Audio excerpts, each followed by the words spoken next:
Hello everyone, myself Prachi Jain. Welcome to another video of class 12th macroeconomics basic concept of national income. In this video, we will be covering consumer goods, capital goods, investment and depreciation, which are the major topics for macroeconomics, particularly for this chapter. So first of all, consumer goods and capital goods. Under this, consumer goods or consumption goods. So goods used by consumer household for the satisfaction of their wants are known as consumer goods. These goods directly satisfy the needs of the consumer. These goods are used as a final goods by their final users, that is consumers. Expenditure on these goods by the consumer is called final consumption expenditure. So basically, the goods that we use as an individual, as a consumer, that are called the consumer goods.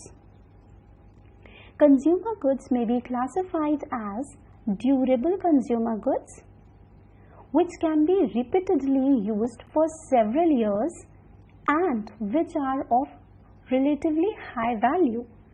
For example, television, washing machine, car, etc.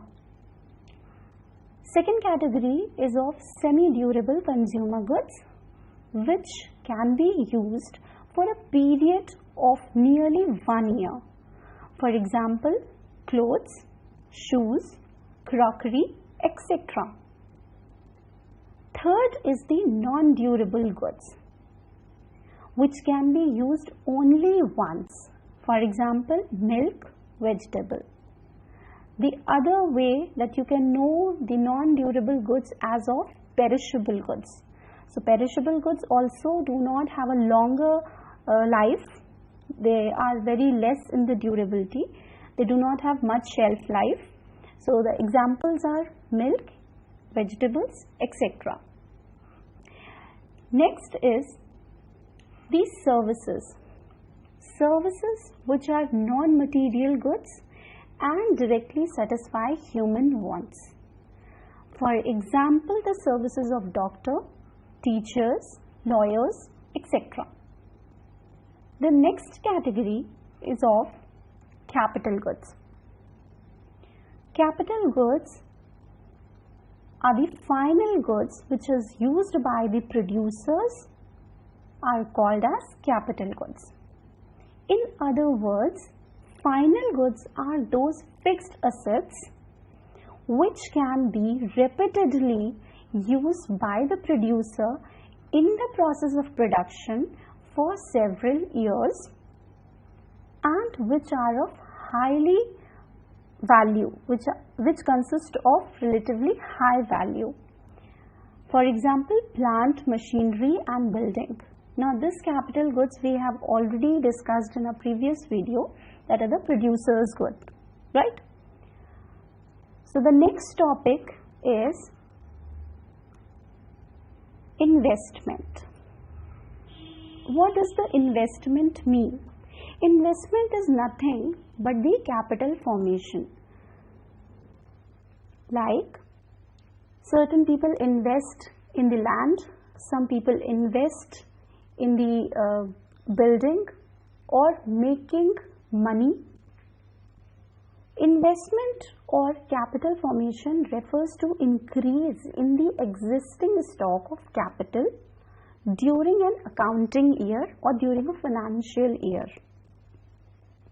Investment refers to the expenditure incurred by producer on the purchase of capital goods such as machinery, plant and the like. If a person is investing or is putting his money in the purchase of certain piece of land, then too also he is doing investment. Or investment by firm implies addition to its production capacity in terms of its additional acquisition of produced means of production during an accounting year. So investment can be of two types, that is fixed investment and inventory investment. Let's see what are fixed investment and inventory investment. So fixed investment or fixed capital formation. Remember, investment can also be known as fixed capital formation. Fixed investment refers to the increase in the existing stock of fixed asset of the producer during a period of an accounting year or financial year.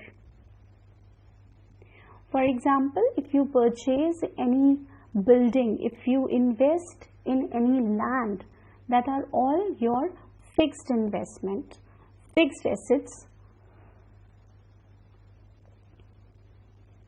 Fixed investment is the acquisition of fixed assets or the assets in terms of durable use producer goods. Fixed investment generally occurs in the form of addition to the stock of capital goods like plant and machinery, building, land improvement, etc. This type of investment adds to the production capacity of the producer. For example, if a producer purchases more of machinery or he acquire a land and builds a building over there, so again it increases his production capacity. Like purchasing machinery, buying a new machinery will add to the production capacity of the producer only. Okay. So next is your inventory investment. Inventory investment is the change in stock, that is the stock of finished goods, semi-finished goods and the raw material of producer during an accounting year. Inventory investment generally occurs in the form of addition to the stock of unsold goods or of raw material or of semi-finished goods. This type of investment is essential to cope with the uncertainty of the market. Now there are two types of inventory investment, that is gross investment and net investment. So gross investment is the total expenditure that is being incurred on the capital goods during an accounting year is called gross. Gross, as it means, that is the total expenditure. And gross investment also include net investment plus depreciation. So gross investment is equal to net investment plus depreciation.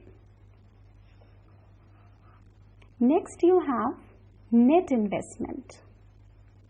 So net investment is the increase in the capital stock during an accounting year.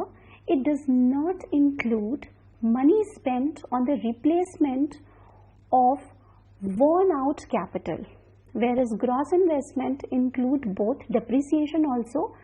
Net investment does not include depreciation. Net investment is equal to gross investment minus depreciation, so excluding the cost of worn out. The only difference between the two, that is gross investment and net investment, is that while gross investment includes depreciation of fixed asset, net investment does not. Thus, net investment is equal to gross investment minus depreciation will give you net investment. Therefore, net investment implies increase in the production capacity of the producer, as it is a sign of growth and development. And the next is your depreciation.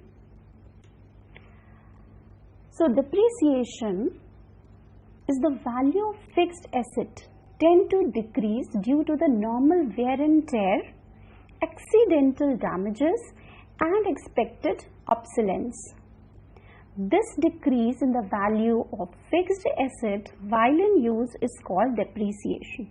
For example, if we take the example of machinery. Now machinery being continuously in use tend to have certain type of wear and tear and accidental damages also. Because it is continuously being used, it tend to get obsolete also. Some part of the machinery might tend to get damaged because of the continuous use. So this value, the value of the machinery, when it depreciates over time, it is called as depreciation. Consumption of fixed capital or depreciation is the loss in the value of fixed capital due to the normal wear and tear, foreseen obsolescence and normal rate of accidental damage. So what is an expected obsolescence? Expected obsolescence means the loss of value of fixed capital assets due to the change in the technique of production or due to the change in demand of goods and services produced. For example, with the introduction of diesel engine, the steam engine of the railways are gradually becoming obsolete. This is called technological obsolescence. Similarly, due to the introduction of terephthalene, the demand for nylon cloth went down rapidly. So the machinery which is used to manufacture nylon cloth become obsolete. This type of obsolescence make machines lose their value. It is a part of depreciation. So if the worn out capital due to depreciation it is not replaced with the new fixed capital, there will be fall in the production capacity of enterprise. As such, every enterprise allocates funds to cope with the depreciation losses. In return, this fund is known as Depreciation Reserve Fund.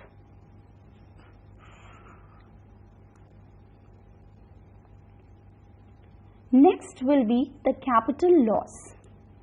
So what is this capital loss? The capital loss is another concept related to the loss in the value of fixed assets. It is known as capital loss. The capital loss is the loss of value of fixed capital due to the natural calamity. Earlier, the depreciation that we have studied was the depreciation when the machinery is being used continuously in the process of production. But this capital loss is occurring due to the natural calamity. Natural calamity can be like anything: floods, earthquake, fire, theft, depletion of natural resources, called unforeseen, unexpected obsolescence that you cannot control. The main difference between the capital loss and the consumption of fixed capital is that in case of former, which was the earlier one, there is the loss in the value of fixed capital without being used in the production, while in the case of later, loss is due to the use of fixed capital in the process of production. So I hope the topic that we have covered you would have been able to understand. For more such videos, stay tuned. Thank you very much.